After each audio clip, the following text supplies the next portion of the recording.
what or who inspired you to run?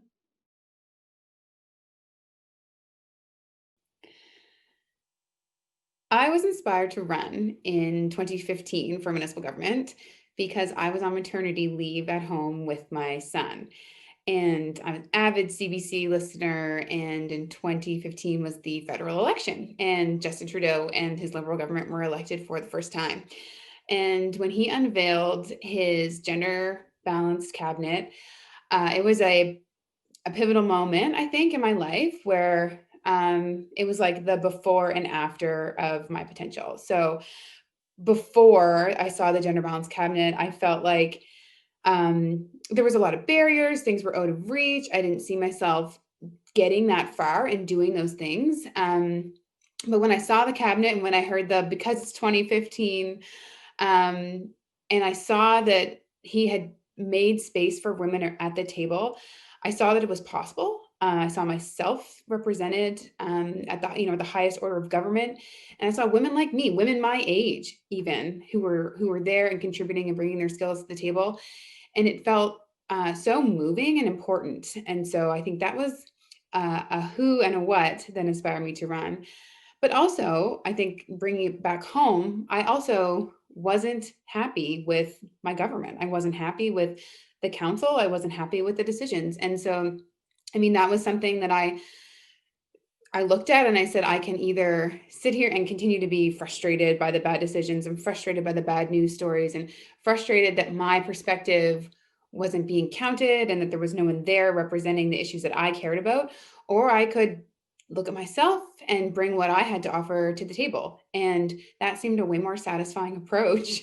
And all it took was some self-examination, and a lot of thought about what the strengths I had that I could bring to the table were, and just the confidence to put my name forward, and feeling like if I wanted things to change, then I needed to be part of that change.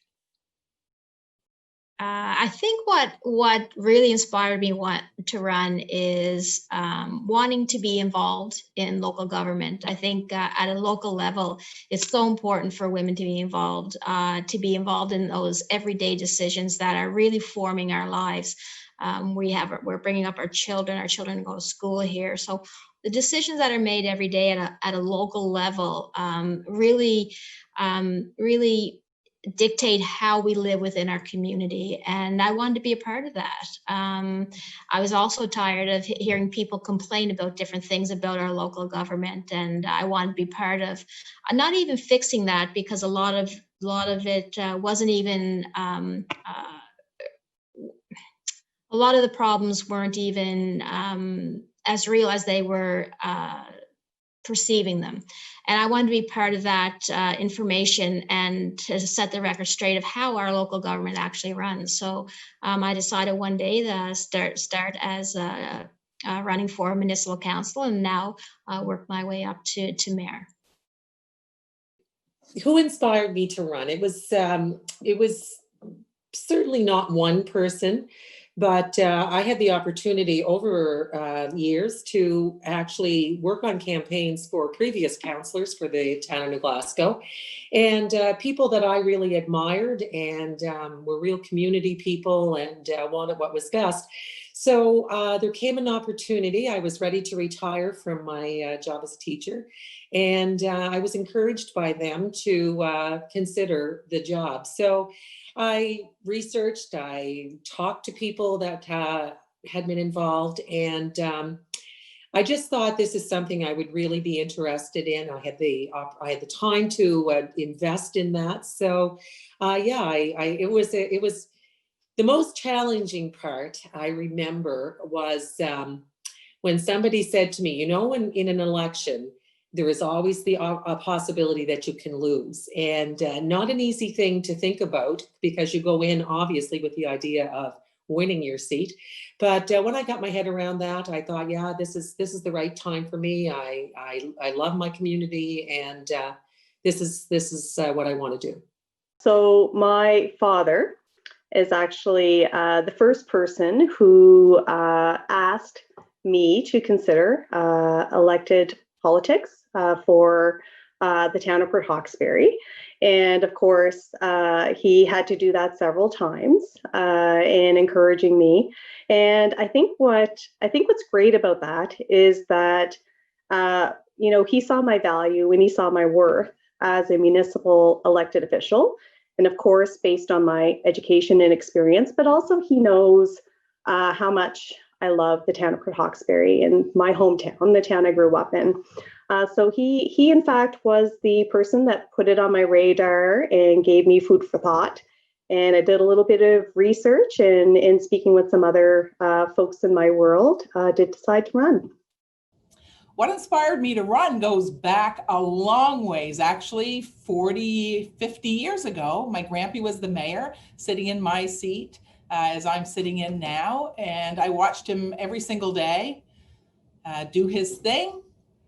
I remember walking up to him and saying Jiddi, which is Arabic for Grampy. One day when you're not the mayor, I'm going to be the mayor. And I loved that every time people came to him with an issue, he could help them fix that. And so, service as the great-granddaughter of Lebanese immigrants, service has been tremendously important. And so he inspired me by sitting in that seat to take this on later in life. When I ran for council the very first time, it was kind of interesting. The sitting mayor of my town asked me if I'd be interested. She knew I was very involved in the community and thought I'd be a good representative on council. And I was just thrilled to speak to her about running and ended up being successful. So it was an awesome experience. And I'm always thankful when I think back to everything that Anna Allen did for me. What are your leadership superpowers?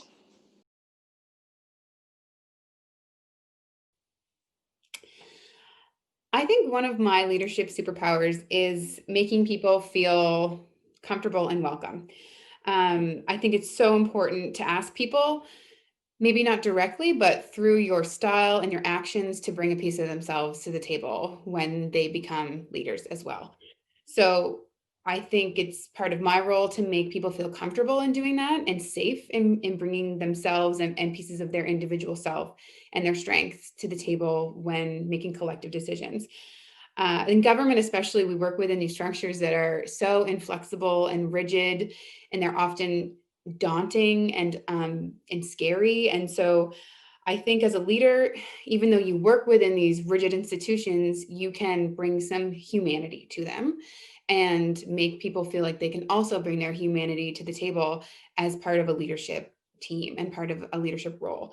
So I think that not only does it make people feel much more comfortable in their own skin and in doing that work, but it also, I think, makes better decision making. We're all humans. We all bring past experiences to the table.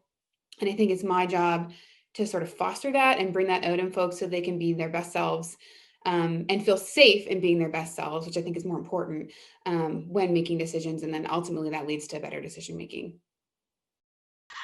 I think one of the abilities that I have, what I bring to the table when decisions are being made, is the ability to listen to people. I like to get along with people. I really believe that there's a way to figure out solutions to problems by working together. I like to have everybody at the table and really listen to people. And together, I believe that we come out with a much better answer than if we were working by ourselves. So if I wanted to say one thing that I think I bring to the table as a mayor would be bringing people in and listening to people and building relationships and partnerships.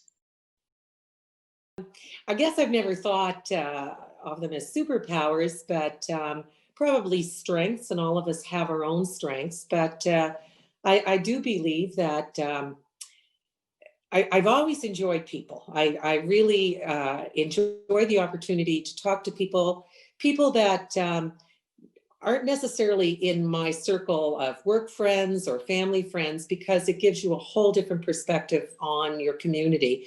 So I think for me, one of my strengths is I do enjoy meeting people from all over. and appreciate learning their experiences and how they view the world from their own circumstances. I think that's really important. Like, you have to broaden your view of what the rest of your community, what their experience has been in life. And I think if you only focus on your small circle of, who you see mostly, that doesn't give you a broad perspective. So I really feel that my connection with people and my appreciation for the experiences of others, certainly, I think, and this may come from my many years of teaching, I think there's a possibility teachers, maybe women in particular, are people pleasers. They want to make everything right for everybody. And I think that's probably one of the most difficult roles when you get into politics, is that you can't always please everyone. There are, even though you try your hardest and you try to come from all different angles, there are times that decisions have to be made that aren't going to necessarily please everybody. So I think you've got to accept that, understand it, and focus on the fact that if you've done your best, that is the best you can do. So ups and downs to roles in politics, for sure. So leadership superpowers.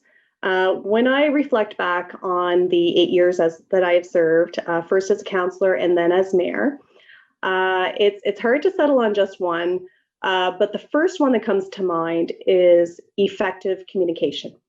So being an effective, open communicator with citizens as well as with other leaders in municipalities around the town, in the regions, as well as across the province. I feel like that is a skill that I possess, and that is what I would consider probably my top leadership superpower. And when you think about that as kind of a base layer to have as a talent, you need to be a good communicator if you want to be an impactful leader in your community. So you want to be able to communicate to citizens what's going on with the town, and also, what are the needs of the town? Like, how do you mobilize citizens to care? How do you mobilize citizens to become engaged and help grow the town? And also, how do you engage and mobilize the leaders in your region to care about the region and to grow the region together? So you can't mobilize citizens or other leaders unless you're a very open and impactful communicator. So that is definitely a skill that I'm pretty proud of. Leadership superpowers. Wow. I would start by saying I have laser vision. There's no doubt about that. I never find myself in the minutia. I'm a visionary leader, which simply means that I can see where we need to go. And then the second piece is I'm really great at gathering the troops together to get that job done. So I see where we need to go with the laser vision superpower, and then we pull together a team to get us there. It's a ton of fun.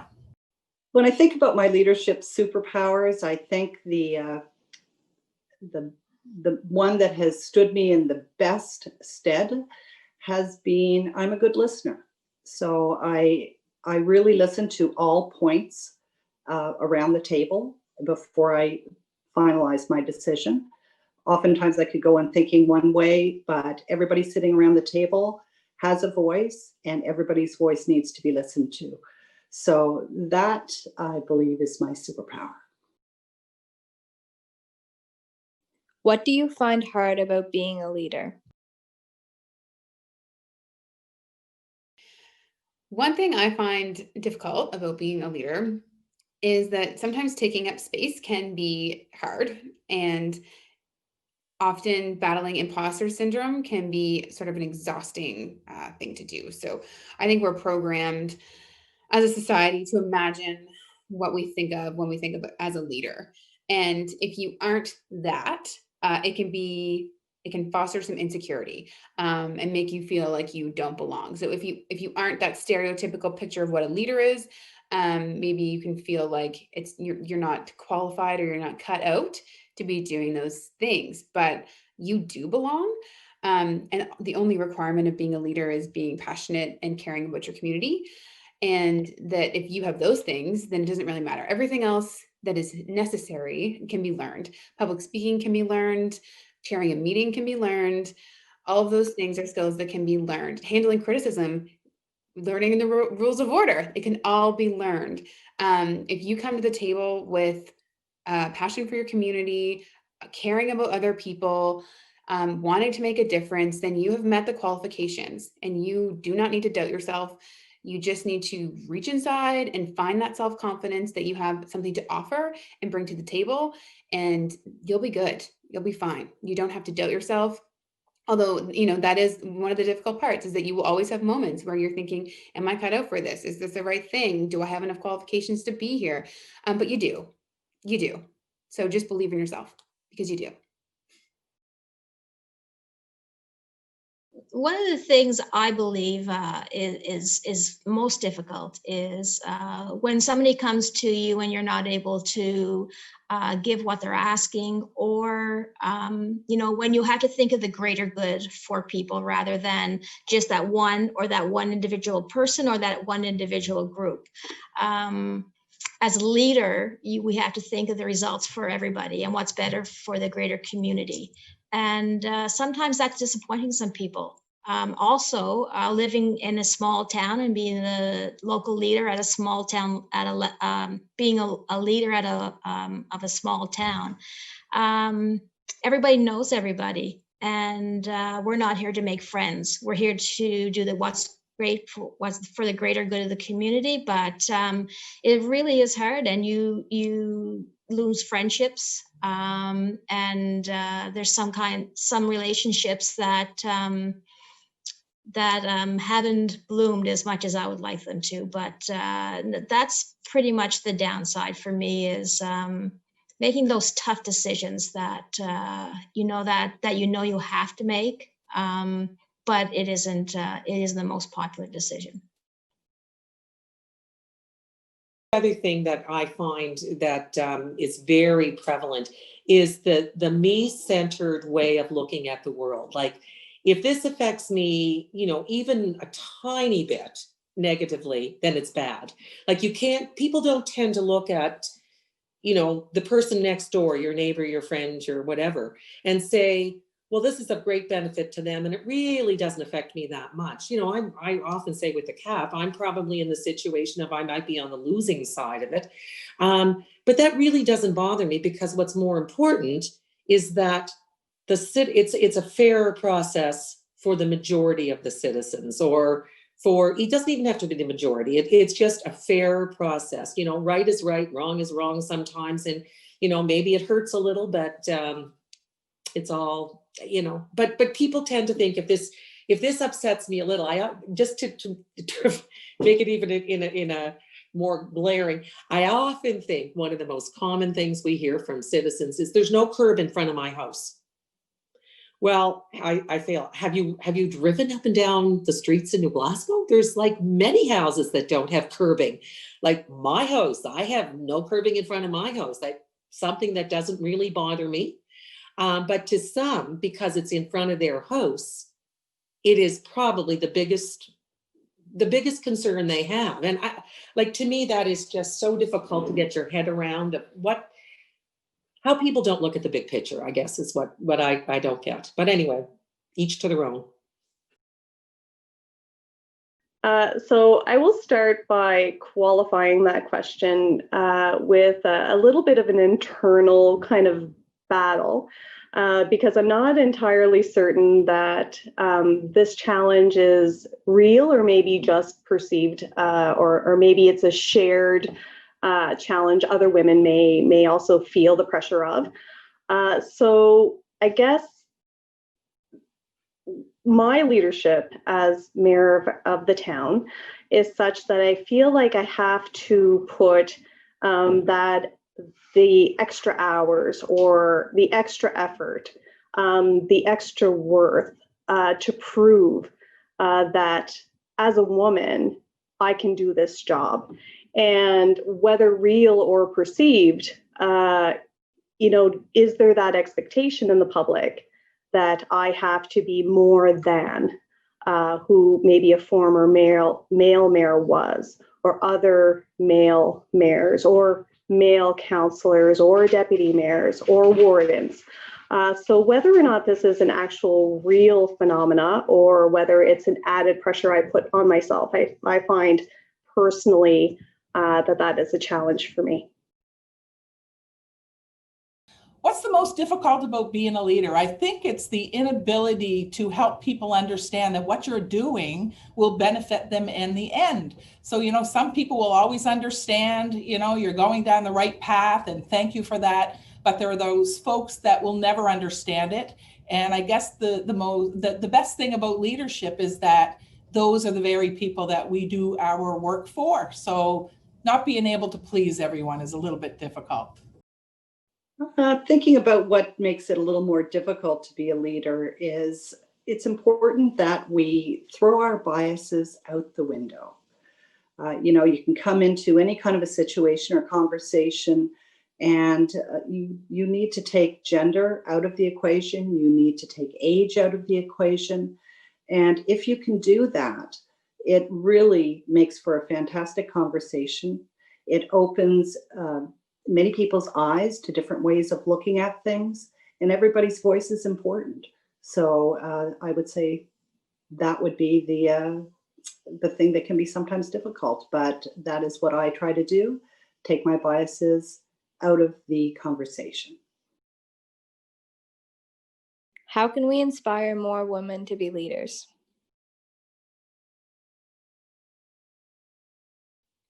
We can inspire more women to be in politics by letting them see it happen. We need to speak positively about other women. We need to promote other women. But I think another good question is, how can we support women leaders? So inspiring women leaders is great, but if you get into a position and it's overwhelming and you don't have a good support system, it can be very difficult to maintain and to keep going and to want to be there. So I think inspiring women is really good, but we also need to support them to sit around the table. In my first election, I was at a debate, sitting on a stage at a local high school. And there was, I think, 11 men beside me, all over the age of 60, and me on the end. It was very much a Sesame Street, one of these things is not like the other moment. And after the debate, I had 4 or 5 young women in grade 11 or 12, I think, come up to me and just say like how awesome it was to see me up there, and how I was the only one who'd said anything that they could connect with and relate to. And that it was just, they were just so inspired. They didn't think they could ever see government as a career or as something they could see themselves doing. And I remember being in high school and seeing debates and not seeing any women at the table. In both the federal, provincial, and municipal races, and having those debates come into my high school. So I didn't have that that person to look up to. I didn't have anyone in that position that I could see and then think about myself doing that role. So, I mean, when they came up to me afterwards, I mean, that was one of the best moments. And I wasn't even elected yet. And that was one of the best moments I've had in my leadership, in my time being a leader, because it really made me see what a difference I could make. And even if I hadn't won the election, just the fact that I'd put my name forward and that they were able to see someone else at that table that they could relate with, that was enough at the end of the day. It's definitely that we definitely need women especially at a local level. And like I said earlier, we are making decisions that are affecting families from of all ages. We have to make it easier for women to run and to take positions of leadership within our town. We have to be able to take away some of those barriers. So we want young women, vibrant women that are wanting to make a change in our communities. Childcare, we're talking about childcare, the time of the meetings, the financial implications of running and taking on the extra burden of being a part-time community leader. We have to be able to take some of those barriers away, but we also have to give people confidence and women confidence and knowing that they do have a voice around the table, and it's imperative that we get that voice, and those voices are needed. it's important that that we realize as women that we need a seat at the table as well. I think the best way to encourage women to get involved in government of any sort is for them to see other women at the table, for sure. And I think further back than that, as young women grow, I think they need to be very involved. I think that the school experience is key in how they see opportunities for themselves. I think they need to get involved in their community. That's one of the key things for anybody, I guess, male or female. If you really want to serve your community, you have to get involved and understand it. So take every opportunity you have. Don't step back because you know, it's not something maybe that you typically think a female gets involved in. I don't know so much anymore for the younger generation coming up. There are a lot of female voices and faces at the table today, certainly more so than when I was a younger person. I think too, you know, the people that you surround yourself with and how they encourage you. I have to say, you know, I mean, I was fortunate to have parents who never defined me by male or female. It was, you know, aspire to be what you want, do what you want, those kinds of things. So there's many factors that feed into it, but I would say to certainly young women today, understand what your goal is and understand the steps to get there. And it's a wonderful opportunity when you get to it, and don't let anything hold you back. So one thing that I feel really strongly about is that the most impactful leaders in our communities are leaders who use their leadership to grow leadership. So when I say that, it reminds me of a university professor that I had. She taught applied anthropology. Her name was Avis Mizek. And at the beginning of the applied anthropology class, she made this statement that kind of always stuck with me. And she said, as anthropologists, when we go into communities, we need to always be working ourselves out of a job. And it didn't sound right at first, but as we got into the class, we came to understand that what that meant is, you know, we go into a community and we want to leave it in a better position, a more independent position, so that when you remove yourself from that community, the community is going to continue to thrive and grow. So when you apply that to leadership, I think it's critical that we use our leadership to grow other leadership, and that is the way we continue to benefit and grow our communities.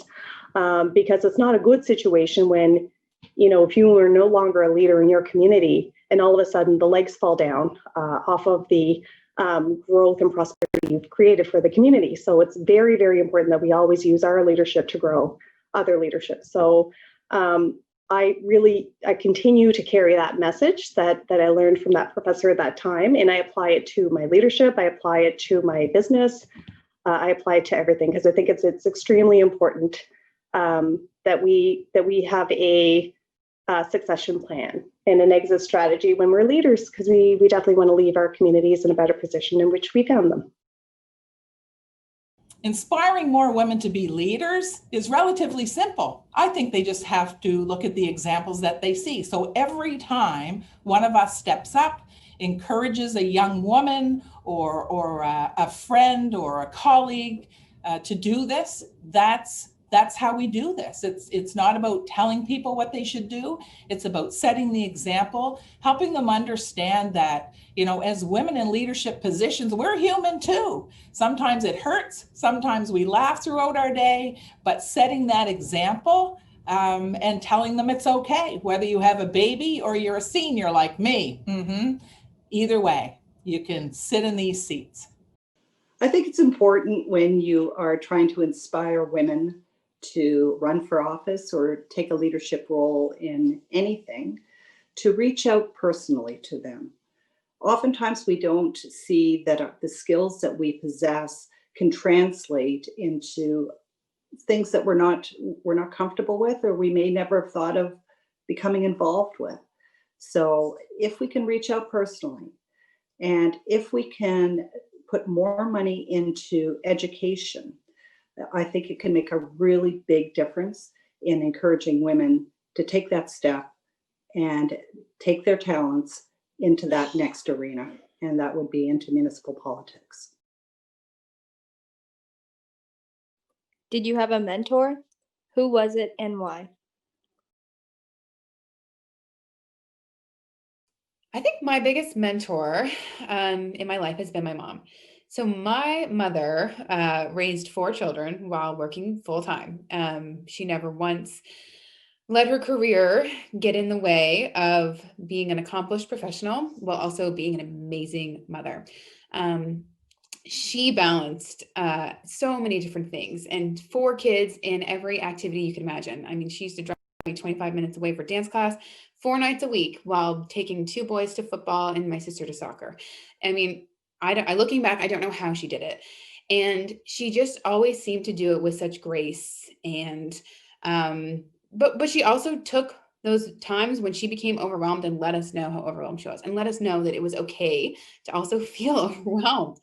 When I was in university, I started thinking I wanted to do psychology, and I was finding it difficult. And I mean, having come from high school and been an excellent student, and then getting to university, I mean, it was a big shock. And so at Thanksgiving, at my first semester, I tried to drop out, and I told her that I was better suited to be a professional dancer and a dance teacher, and that I was crazy to come to university. And she said she thought that would be okay, but that I had talents beyond being a dance teacher that I was also free to access if I wanted to. And she told me to sleep on it. And she basically said, Emily, like, the world is yours. So dream as big as you want. You get to choose how you give back. And so the next day I woke up and I looked at my course load, and I thought, geez, like, I hate psychology. This is the worst. But the one course I really loved was political science. And so I took her advice, and I looked at political science and how all the ways I'd been inspired in that class about my potential for change and my potential to give back to community, and the power that you can have by becoming involved. And so, yeah, I mean, she was just amazing and so supportive. And I didn't drop out. And then I went on to finish my degree with a 4.0 average, and then go to grad school and get a master's in social and political thought. And I'm really glad I'm still dancing. I still do teach dance. But I was able to access that side of myself because she supported me and she believed in me. I'm not really quite sure that I had a mentor coming into local politics, but I certainly did look up to people once I got here. Once I was elected to the Antigonish the town of Antigonish Council, Liz Chisholm, who sat on with me, and she had been involved in politics for quite some time, helped me a lot in navigating through the things that we had to decide on and come to decisions. Talked about those hard decisions that had to be made. But if I'm looking around at our province now, Brenda Chisholm-Beaton would be definitely somebody I look up to. Pam Mooby, somebody that I look up to. And all of the women, when we go around to conferences or we meet up, to talk to each other and to be able to and to realize that the problems that I'm facing are very similar to the problems that other people are having as well, and to have that camaraderie with all women that sit at the local level is inspiring, to say the most. When you look at our NSFM president, Emily, someone that young with a young family taking that leadership position is to be commended, and should inspire other people to do that as well. So so it's we don't have to look very far within our province to see that there's a lot of women that have taken leadership roles and that young women can aspire to. The mentors in my life have in, I guess, people that I look up to, and a mentor comes to you for, I guess, in many different ways. You know, the people that you look up to and that you value their opinion, and you know, those are the people that you sort of gravitate towards over your lifetime. I guess in my teaching career, I had mentors, people that I respected, people that I admired, that I had as mentors. As far as a mentor in municipal government, the town of New Glasgow, of course, the first female mayor was Anne McLean, who I know and have known for many years, and Anne couldn't be more supportive of getting involved and supportive of me as a woman getting involved, which was wonderful. I do think, though, that as far as mentors go, it's good to have the male side of mentorship when you're looking to step into this position. You know, you can't only come into it with sort of the female perspective. It's good to also understand the male perspective. And there's no greater mentor than a man who supports and understands women. So that's a really valuable combination of people. You know, I think certainly my involvement over the last 8 years, it's often been males that have supported me often through this, and that's very important.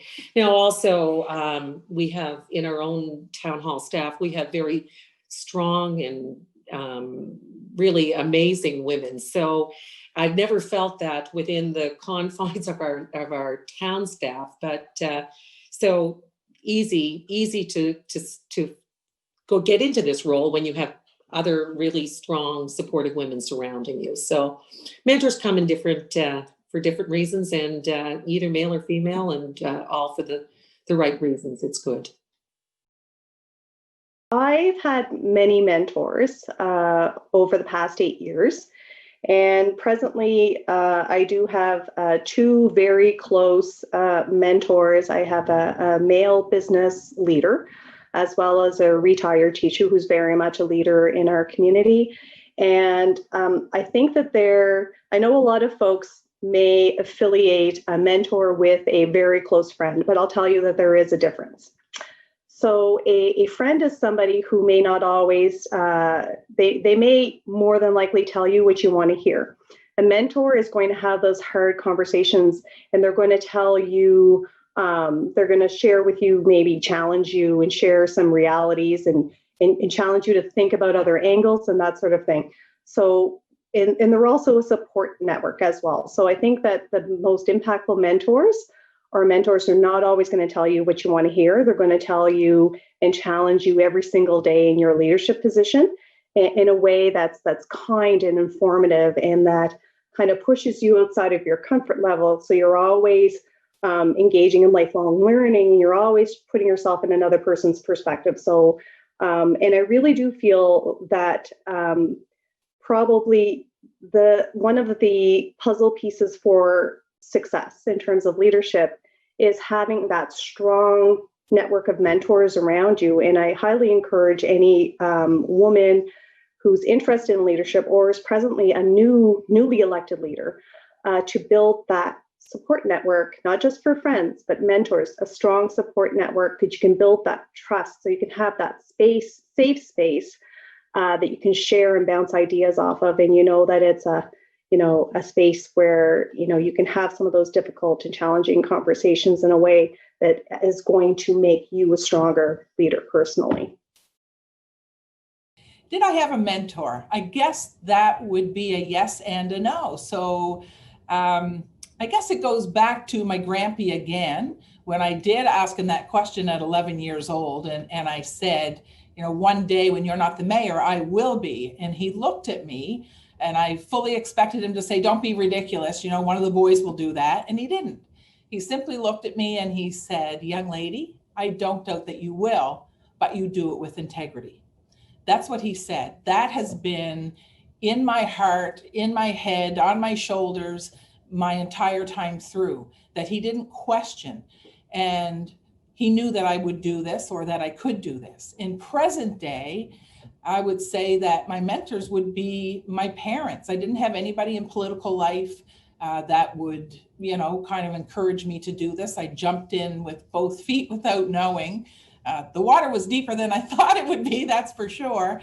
But my parents brought me up to know that there are no boundaries. If you can dream it, if you can think it, if your heart is saying do it, then it's the right thing to do. So mentorship for me was both parents, with no rules, just saying go out there and do whatever you want to do. And I think today it's so important that as women in these seats, that we encourage these young girls. I have Girl Guides and brownies and other, girls into the office all the time. And I try to help them understand, I'm just me. I'm just little old Pam. I may be in the mayor's seat, but you know what? You can be one day too. Whatever you're thinking, you can do it. And, we go from there. And sometimes, just like I was at 11 years old, that seed gets planted. You don't feel it till a little while later, but the seed's there, and that's what's important. Let's get together and start planting.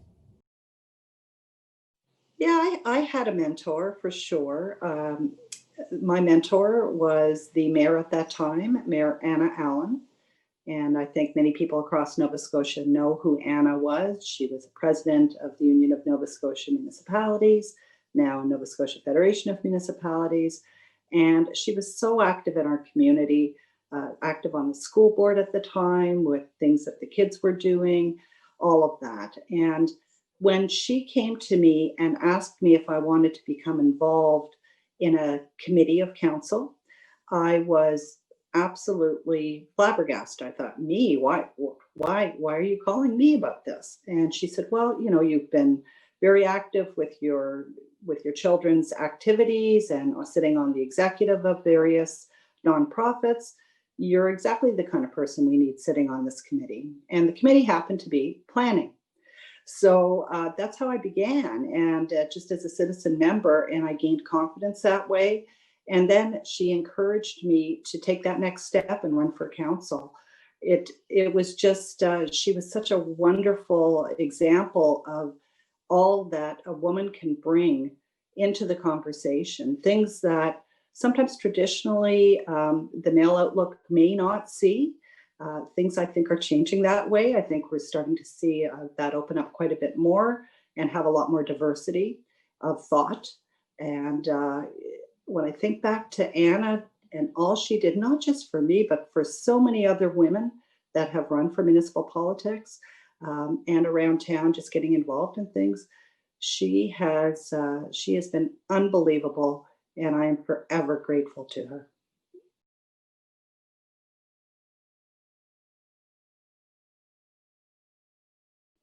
What advice would you give another woman running for office?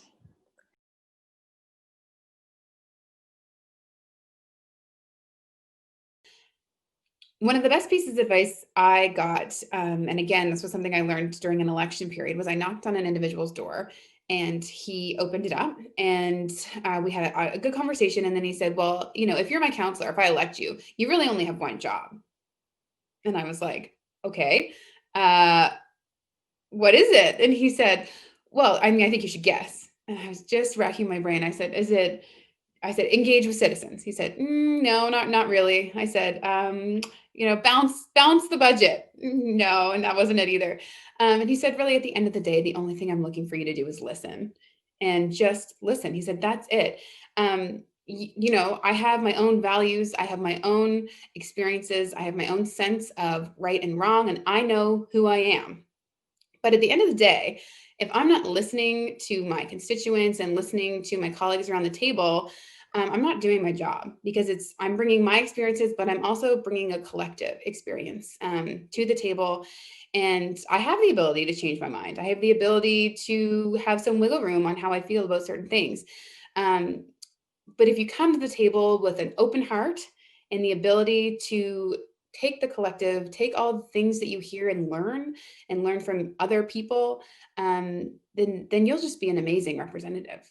At the end of the day, you really will. We all bring ourselves to the table, but it is so important to bring the voices of everyone else along with us and to learn. I think as women, we're very self-conscious and we're very hesitant to put ourselves forward. We're not used to having a leadership role. We're not used to having the loudest voice in the room.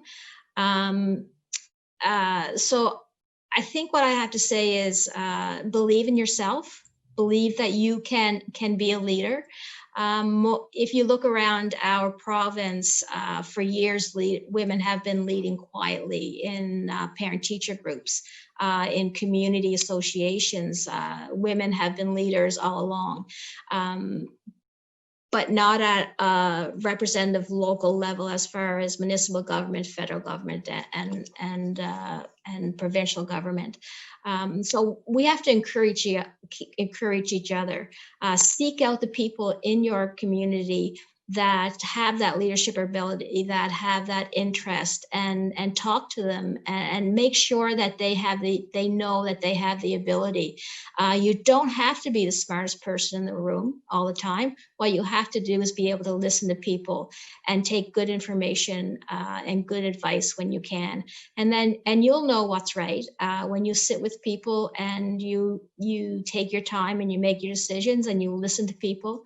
You'll know what's right and you'll make that right decision. But we have to give women the confidence and tell them that, you know, it's imperative that, we have to let people know, we have to let women know that their voice is important and we need their input. My advice for women running for public office is to be sure the time is right for you. It is a commitment, and it's a commitment that does involve a lot of your time and energy. So the time is right for different people at different times. For me, I chose to get involved after I had retired, and I have the time and energy to commit to the job.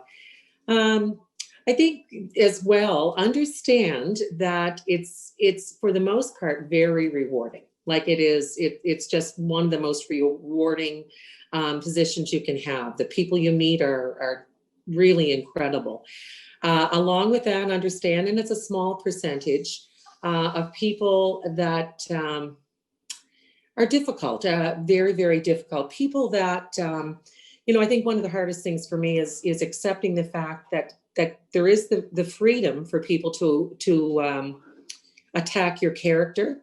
And, it's having people surround you that are supportive, that help you through that. But understand it's not always a positive experience, and you have to be strong to work your way through that. I think in the end, if you know that you're there for the right reason, that you've done your homework, that your goal is to make the best decisions for your community, you can hold your head high. So there are several pieces of advice that I would give a woman who is considering elected office or is newly elected to a municipal council. Again, I would highlight the importance of having a strong mentorship network to support around you. If you haven't made the plunge and you were very interested in municipal government, I would invite a woman who's interested in municipal government to go and talk to municipal staff, talk to citizens, take the pulse of the community essentially to see, are there any synergies, or like what do I feel passionate about? What piques my interest? Is there alignment with where, citizens would like to see the town or the municipality go? It really does start with those key communication pieces and those conversations that will really ultimately determine whether that interest sparks into something more substantial. I would also ask the women to reach out and have conversations with some other elected leaders. And if you don't feel comfortable speaking with elected leaders in that particular municipality you're interested in running, if someone were to reach out to me, say, for example, what's it like being a mayor? What's it like being a councillor? I'd be more than happy to give some kind of intel and share my own experiences. So that kind of goes back to the mentor piece. Reach out, because most women who are elected are more than happy to share their experiences and give some basic information on what the role entails. So I would definitely advise women to kind of know what you're kind of getting yourself into, because you don't want it's a big commitment for 4 years, and you definitely want to make sure that it's the right fit for you. And ultimately, if you have an interest and you've taken the pulse of the community, you've spoken to some elected officials, you've talked to some municipal staff, the stars are seeming to align, I say go for it, because if you decide not to run, you automatically know the answer is no. So definitely just go for it. There's no, the future starts tomorrow, and probably you don't want to, because it's a 4-year window, things could change in the next 4 years. So I would definitely invite women to go for it. The advice I would give any woman running for office, regardless of age, background, anything else, is to just simply be you. Don't pretend. Don't think you have to be something else or someone else. You are who you are, and that's exactly what the seat needs. It's as simple and probably as complex as that. I think, it's really been a bit disconcerting in little spots during my 8 years sitting in this spot, that there are still folks out there that think that women don't belong in those seats. And, I'll call it for what it is. The women that are sitting in these seats are making huge strides, tremendously big differences in their communities. We don't measure anything by how much power we have. We measure it in how many lives we touch. How much better are our own communities? Are our neighbors smiling? Are the people we meet on the streets really excited about what's going on? Do people feel better about themselves? And that absolutely matters. And you know what? I think that I'm a leadership expert. I don't think that I know that. It's what I do for a living. And women and men lead differently. I'm a big believer in the fact that we need both men and women at the table. We balance each other, but we lead differently. And the soft skills, especially today, are really, really tremendously important. It's about loving people and caring so deeply about them that you will do whatever it takes to make their lives better. So that's exactly where I am on that issue.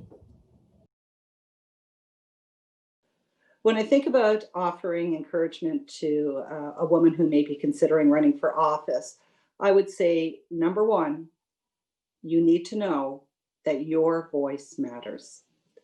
We need diversity on councils, and we're getting there here in Nova Scotia, but we have a lot longer of a road ahead of us. It is so important that you take your skills seriously and know that they can help to further your municipality's goals within the province and locally as well. If you need encouragement, talk to your family, talk to your friends. They're going to tell you that you possess the skills right now that can really help your local council. I would encourage any woman who is considering to run to do so.